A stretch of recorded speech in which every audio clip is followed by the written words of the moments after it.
So that is me, Isabel, and my friend Zahra, and we were spectators in this year's Pokémon World Championship that was held in Yokohama, Japan. And this is how we spent a solid 3 days in front of this very beautiful stage watching Pokémon Unite. This stage was so beautiful. It was filled with different motifs from different Japanese cities, and my favorite part were all of the lanterns adorning the stage, each decorated with a different Pokemon. So Zahra and I actually became friends through Pokémon Unite. Even though we studied at the same university, we both have sunk over thousands of hours into this game, and so naturally we spend most of our time in front of the Unite stage, along with taking peeks to the VGC side when the Unite games were not on, and making our way to the B stages to see more Unite games being played. So something really funny to note is that way before Worlds even started, like before anyone even stepped into Pacifico, was that there was this little event in the Unite game where you got to put in your predictions of who was going to end up top 3.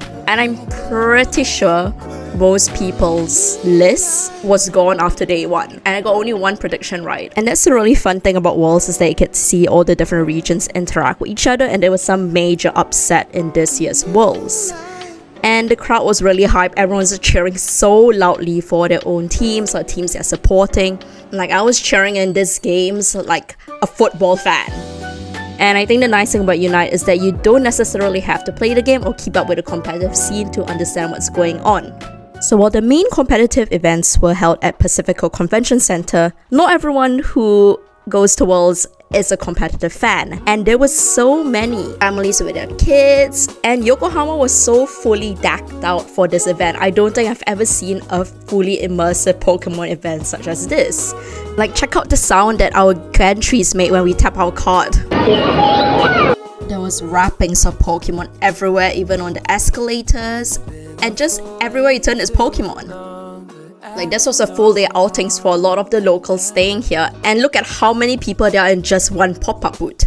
There was even shopping malls with life-size balloons of Pikachus, and even a life-size card that was made out of flowers entirely, and there were cards everywhere as well. People were lining up to take pictures with the cards, and I fully joined in as well. I have over 1,000 pictures, and you can't forget of all the Pokemon themed food as well. This was an ice lolly in the shape of the Pokemon Evisu for the hot summer weather.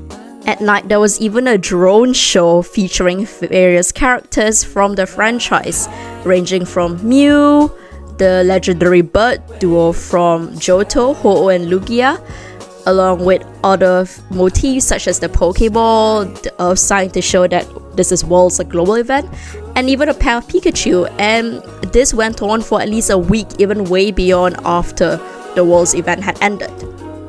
And even though Pokemon is a Japanese franchise, this is the first time that the event was held in Japan. It's always been in America, or more recently, London last year. And you can tell they really went all out to ensure that the event was as big and as successful as it was. As a spectator who do enjoy watching competitive Pokemon, I really recommend watching the Unite games. They're available all on stream on the Pokémon Unite channel, along with the Senior Division VGC finals, because that is probably one of the most exciting and interesting matches I've ever watched. This event was an absolute blast, just being able to watch on the side, and then as soon as you leave the convention center, what do you see? More Pokemon! Pokemon cards, big Pokemon cards, shopping for Pokemon merch, and even Pokemon themed food. I don't think we'll ever get another event where it was a whole citywide participation for a Pokemon event. I really had such a great time during this particular Pokemon Worlds. It far surpassed any other expectations I had of this event coming in, and was truly like Disneyland but a citywide Pokemon event instead.